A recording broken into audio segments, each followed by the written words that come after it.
Hey, good morning, everyone. It's Jojo Gonzalez coming at you early this morning. Got some stuff to do real early this morning, so I'm up praying, getting in the Word, worshiping, and today we're in Psalm 58. You know, when I read this psalm, and I've read it before in the past, I always think to myself, it's like I've never prayed like this before. You know, and it's a prayer for the punishment of the wicked. You know, I've never had that, in my heart. I feel like, once I start really pointing the finger at someone else, I'm really pointing the finger at me, for my own sin.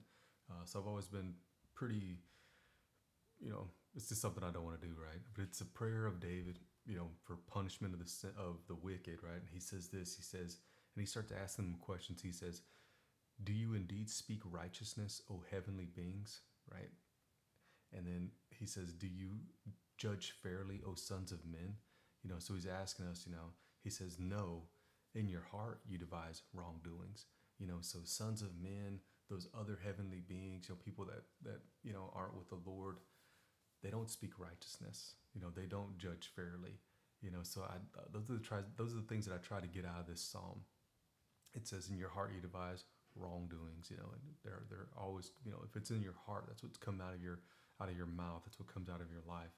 It says, "On earth you deal out violence of your hand." The wicked are estranged from the wound, right? They're separated. They go astray from birth, speaking lies and even twisted partial truths from birth. Even as a child, he just kind of, he pictures them that way, like, they've always been this way, right? It says their poison is like a venom or of a serpent, and they are like a death horned viper that stops up its ears. So it doesn't listen to the voice of the charmers or the skillful enchanters, right? It says you're like a viper with stopped up ears. You can't even be charmed, right? And it says, "Oh God, break their teeth in their mouth," right? And he starts, praying against them.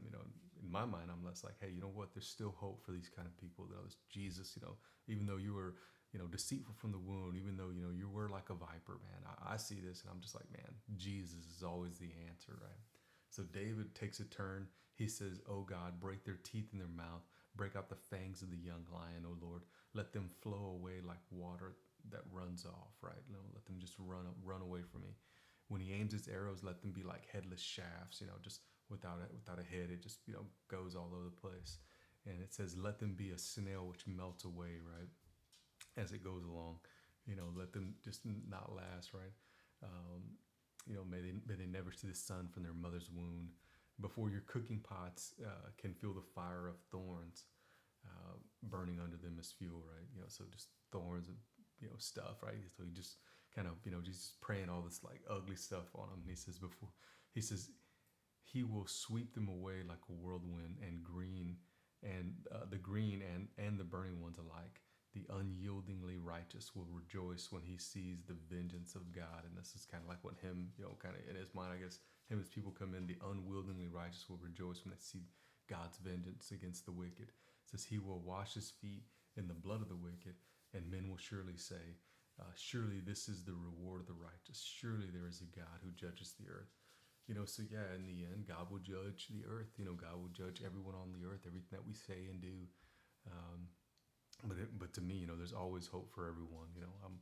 I'm out there, witnessing, preaching the word, doing, and in the end, let everything fall where it's gonna fall. And I feel like when we see the Lord, we're always gonna see things, and everything's gonna become right, and everything's gonna become just, and we're gonna see just how out of slant that we all are.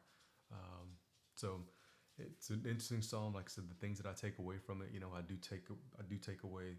Okay, this is what the wicked are like. This is what they're, this is how they act. This is kind of some of the things that they say.